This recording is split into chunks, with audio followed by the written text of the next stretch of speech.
ሰላም እንዴት አላችሁ? የኢትዮ ታይምስ ቤተሰቦቻችን ለሰዓቱ የተመረጡ አዲስ መረጃዎችን ይዘንላችሁ ቀርበናል። ከመረጃዎቻችን መካከልም በዩጋንዳ ሁለት አዲስ የኢቦላ ቫይረስ ተጠቂዎች እንደተገኙ ተረጋግጦ በኢትዮጵያ ደግሞ እስካሁን በኢቦላ ቫይረስ የተጠረጠረ ወይም የታመመ ሰው እንዳልተገኘ ጤና ሚኒስቴር ማስታወቁን፣ ህወሓት ለኤርትራ ህዝብ 35ኛ የነጻነት በዓልን ምክንያት በማድረግ ይፋዊ የመልካም ምኞት መግለጫ ማስተላለፉን፣ በአሜሪካና በኢራን መካከል የሰላም ስምምነት መሻሻሉን ተከትሎ የነዳጅ ዋጋ ከ4 በመቶ በላይ እንደቀነሰ መታወቁ፣ የአሜሪካ ጦር በደቡባዊ ኢራን ፈንጂዎችን ለማጥመድ በሚሞክሩ ጀልባዎችና በሚሳኤል ማስወንጨፊያ ጣቢያዎች ላይ ራስን የመከላከል እርምጃ ሲል በገለጸው ወታደራዊ ዘመቻ ጥቃት እንደፈጸመ ማስታወቁ ነው። እንዲሁም በኦሮሚያ ክልል ምስራቅ ጉጂና በሲዳማ ክልል አዋሳኝ አካባቢዎች ተከስቶ የነበረው ግጭት ረግቦ ግጭቱ ውድመትና መፈናቀል እንዳስከተለ መታወቁ የሚሉና ሌሎችን በዝርዝር የምንመለከታቸው መረጃዎች ይዘንላችሁ ቀርበናል። ዝርዝር መረጃዎቻችንን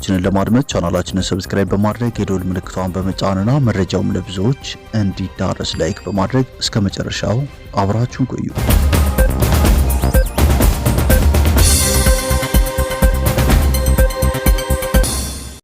ወደ መጀመሪያው መረጃችን ስናልፍ ዩጋንዳ ሁለት አዲስ የኢቦላ ቫይረስ ተጠቂዎች መገኘታቸውን አረጋግጣለች። የዩጋንዳ ጤና ጥበቃ ሚኒስቴር በአገሪቱ ውስጥ ሁለት አዳዲስ የኢቦላ ቫይረስ ተጠቂዎች መገኘታቸውን ይፋ ማድረጉን የፈረንሳይ የዜና ወኪል ዘግቧል። ሚኒስቴሩ የበሽታውን ስርጭት ለመግታትና ከተጠቂዎቹ ጋር ንክኪ ያላቸውን ወገኖች በአስቸኳይ ለይቶ ለመከታተል የሕክምና ቡድኖችን እንዳሰማራ የገለጸ ሲሆን ሕዝቡም አስፈላጊውን ጥንቃቄ እንዲያደርግ አሳስበዋል። ምስራቅ አፍሪካዊቷ ሀገር ዩጋንዳ ከዚህ ቀደም የኢቦላ ወረርሽኝን በመከላከልና በመቆጣጠር ረገድ ያካበተችውን ልምድ በመጠቀም አዲሱን ስጋት በቁጥጥር ስር ለማዋል እየሰራች እንደምትገኝ የተገለጸ ሲሆን የአሁኑ ሪፖርትም ወረርሽኙ ዳግም እንዳያገረሽ በድንበር አካባቢዎችና በጤና ተቋማት ላይ ጥብቅ ክትትል ማድረግ በሚያስፈልግበት ሰዓት ላይ የተሰማ መሆኑ ተመልክቷል። ይህ በእንዲህ እንዳለም በኢትዮጵያ እስካሁን በኢቦላ ቫይረስ የተጠረጠረ ወይም የታመመ ሰው እንዳልተገኘ ጤና ሚኒስቴር አስታውቋል። በዲሞክራቲክ ሪፐብሊክ ኮንጎና በኡጋንዳ በከፍተኛ ፍጥነት እየተስፋፋ ባለው የኢቦላ ወረርሽኝ ምክንያት 220 ሰዎች መሞታቸውን የዓለም ጤና ድርጅት ዋና ዳይሬክተር ዶክተር ቴድሮስ አድሃኖም አሳውቀዋል። በሌላ በኩል የኢትዮጵያ ጤና ሚኒስቴር እስከዛሬ ድረስ በኢትዮጵያ ምንም አይነት በኢቦላ ቫይረስ የተጠረጠረ ወይም የታመመ እንዳልተገኘ ዛሬ ምሽት አሳውቋል። ሚኒስቴሩ ኢትዮጵያ በሽታው ከተገኘባቸው ሀገራት ጋር ቀጥተኛ የድንበር ግንኙነት ባይኖራትም የበሽታውን አደገኛነት ከግምት ውስጥ በማስገባት ጥብቅ የቅድመ ዝግጅት ስራዎች እየተከናወነ መሆኑን አመልክቷል። እነዚህም ዝግጅቶች በሁሉም ዓለም አቀፍ የየብስ መግቢያና መውጫ ኬላዎች የልየታና የቅኝት ስራዎች፣ በዓለም አቀፍ አየር ማረፊያዎች የተጠናከረ ክትትል፣ የጤና ተቋማት ዝግጁ እንዲሆኑ ማድረግ እንዲሁም የላቦራቶሪ ምርመራ አቅምን የማሳደግና አስፈላጊ የሕክምና ግብዓቶችን የማሟላት ስራዎች መከናወናቸው ተገልጸዋል። ወደ ቀጣዩ መረጃችን ስናልፍ መከላከያ ሰም በእሳት እንደሚቀልጥ ይቀልጣሉ ሲል ባስጠነቀቀ ማግስት ህወሓት ለኤርትራ ይፋዊ መልእክት አስተላልፏል። ህወሓት ለኤርትራ ህዝብ 35ኛ የነጻነት በዓልን ምክንያት በማድረግ ይፋዊ የመልካም ምኞት መግለጫ አስተላልፏል። በመግለጫው የኤርትራ ህዝብ ለራሱ እድል በራሱ የመወሰን መብት ላደረገው ትግል ያለውን ድጋፍ አረጋግጦ በሁለቱ ህዝቦች መካከል ያለውን ወንድማማችነትና ሰላማዊ ግንኙነት ለማጠናከር እንደሚፈልግ አስታውቋል። ይህ የህወሓት መልእክት የተላለፈው የኢትዮጵያ መከላከያ ሰራዊት ጽምዶ በሚባለው እንቅስቃሴ በኩል በኢትዮጵያ ሉዓላዊነት ላይ የሚቃጣን ስጋት ለመመከት እርምጃ እንደሚወስድ ለዲፕሎማቲክ ማህበረሰቡ ባሳወቀ ማግስት ነው። ሜጀር ጀነራል ተሾመ ገመቹ ለዲፕሎማቶች በሰጡት መግለጫ ይህን እንቅስቃሴ ወደ መሬት እናወርዳለን ብለው ስንዝር እንቅስቃሴ የሚያደርጉ አካላት ሰም በእሳት እንደሚቀልጥ ይቀልጣሉ ሲሉ ከትናንት በስቲያ ነበር ያስጠነቀቁት። ወደ ቀጣዩ መረጃችን ስናልፍ በአሜሪካና በኢራን መካከል የሰላም ስምምነት መሻሻሉን ተከትሎ የነዳጅ ዋጋ ከ4 በመቶ በላይ መቀነሱ ታውቋል። በአሜሪካና በኢራን መካከል የሰላም ስምምነት ሁኔታዎች እየተሻሻሉ መምጣታቸውን ተከትሎ የነዳጅ ዋጋ ከ4 በመቶ በላይ ዝቅ ብሏል። ይህ የዋጋ ቅናሽ የታየው የአሜሪካው ፕሬዚዳንት ዶናልድ ትራምፕ ዋሽንግተንና ቴሄራን ግጭቱ ከመባባሱ በፊት የዓለምን 1/5 ያክል የነዳጅና የተፈጥሮ ጋዝ ጭነቶችን ያስተናግድ የነበረውን ስትራቴጂካዊ የሆርሙዝ ሰርጥን በድጋሚ ለመክፈት የሚያስችል ስምምነት ላይ በሰፊው ተደራድረዋል ማለታቸውን ተከትሎ ነው። ምንም እንኳን በገበያው ላይ ከፍተኛ መነቃቃትና ተስፋ ቢታይም በተለይም አሜሪካ በሆርሙዝ ላይ በጣለችው የባህር ኃይል ከበባና የመርከብ ጉዞ እገዳዎች ዙሪያ በሁለቱ ወገኖች መካከል አሁንም ድረስ ጉልህ አለመግባባት አለ። ሁለቱም ዋሽንግተንና ቴሄራን በቅርቡ በተደረጉት ንግግሮች ላይ የመሻሻል ምልክቶች መታየታቸውን ቢያምኑም ዋና ዋና ጉዳዮች ግን አሁንም እልባት ሳያገኙ ቀርተዋል። የኢኮኖሚ ተንታኞች ይፋዊ ስምምነት ላይ ቢደረስ እንኳን በፈራረሱ መሰረተ ልማቶች፣ በጸጥታ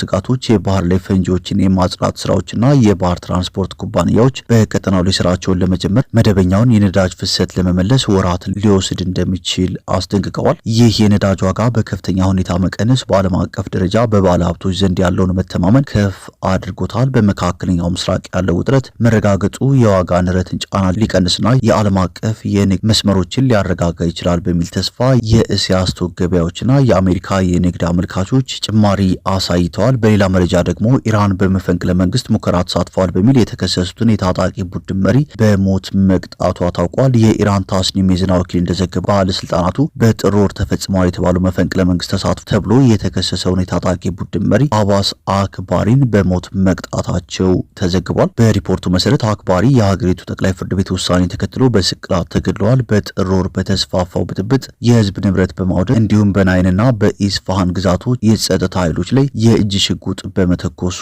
ተከሷል። በሌላ መረጃ ጦርነቱን ለማቆም ስምምነት ላይ ለመድረስ በሚደረገው ግፊት በአሁኑ ሰዓት በጣም ጠንካራ ሀሳብ በጠረጴዛ ላይ እንደሚገኝ የአሜሪካ የውጭ ጉዳይ ዋና ጸሐፊ ማርኮ ሩቢዮ በዓለም አቀፍ ደረጃና በባህረ ሰላጤው አካባቢ ጠንካራ ድጋፍ እንዳላቸውም ተናግረዋል። ይህ በእንዲህ እንዳለም የአሜሪካ ጦር በደቡባዊ ኢራን ፈንጂዎችን ለማጥመድ በሚሞክሩ ጀልባዎችና በሚሳኤል ማስወንጨፊያ ጣቢያዎች ላይ ራስን የመከላከል እርምጃ ሲል በገለጸው ወታደራዊ ዘመቻ ጥቃት መፈጸሙን አስታውቋል። የአሜሪካ ማዕከላዊ እዝ ባወጣው ይፋዊ መግለጫ የዚህ ጥቃት ዋና ዓላማ ከኢራን ኃይሎች የሚሰነዘሩ ጥቃቶችን በመቀልበስ የጦር ሰራዊታችንን ደህንነት ለመጠበቅ ታስቦ የተወሰደ እርምጃ ነው በማለትም ገልጿል።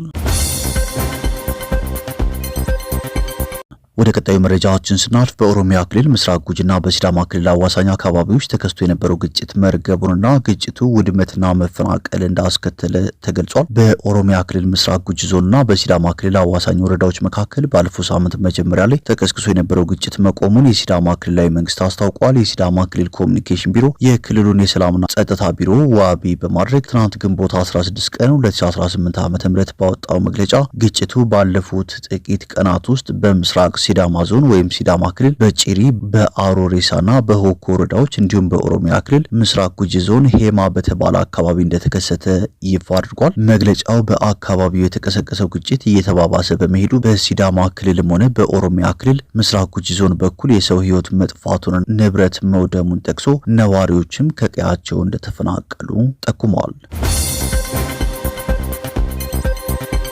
ወደ መጨረሻው መረጃዎችን ስናልፍ ለጋምቤላ ክልል የአድማ ብተና ፖሊስ አባላት በአዲስ መልክ የተዘጋጀ የደንብ ልብስ ከደቡብ ሱዳን ሰንደቅ ዓላማ ጋር የሚመሳሰል ባንዲራ በመያዙ ማስተካከያ እንዲደረግበት ትዕዛዝ ተላልፏል። ትዕዛዙን ቅዳሜ ለአባላቱ ያስተላለፈው የጋምቤላ ክልል ፖሊስ ኮሚሽን ነው። የአድማ ብተና ፖሊስ አባላት ይጠቀሙበት የነበረውን የደንብ ልብስ ላይ ለውጥ እንዲደረግ ውሳኔ ያሳለፈው በክልሉ ከወራት በፊት የነበረውን የጸጥታ መደፍረስ ተከትሎ የተቋቋመው ኮማንድ ፖስት ነው። ከአንድ ወር በፊት ለተላለፈው ለዚህ ውሳኔ ምክንያት የሆነው የቀድሞውን የደንብ ልብስ የሚጠቀሙ ጽንፈኞች ቡድኖች በመንገዶች ላይ ጥቃት ሲያደርሱ በመገኘታቸው እንደሆነ አንድ የኮሚሽኑ ኃላፊ ገልጸዋል ሲል ኢትዮጵያ ኢንሳይደር ዘግቧል። የጋምቤላ ፖሊስ ኮሚሽንን በኮሚሽነርነት እንዲመሩ ባለፈው ወር የተሾሙት አቶ ዶሮ ካሩ አዲሱ የደንብ ልብስ የተዘጋጀው የአድማ ብተና አባላቱን ከሌሎች የፖሊስ አባላት ለመለየት እንደሆነም ተናግረዋል። በአርባ ምንጭ ከተማ በሚገኝ የልብስ ስፌት ፋብሪካ የተመረተው አዲሱ የደንብ ልብስ ጋምቤላ የደረሰው ከአንድ ሳምንት በፊት እንደነበርም አመልክተዋል። በወቅቱ እርሳቸው ለስራ ሰንዳፋ ከተማ እንደነበሩ የገለጹት ኮሚሽነሩ ጉዳዩን ምክትላቸው ሲከታተሉ እንደነበርም አስረድተዋል። በስራ መደራረብ ምክንያት መዘግየቱ የተገለጸው አዲሱን የደንብ ልብሱን የማከፋፈል ሂደት የተጀመረው ባለፈው ሳምንት መጨረሻ እንደነበርም ተገልጿል።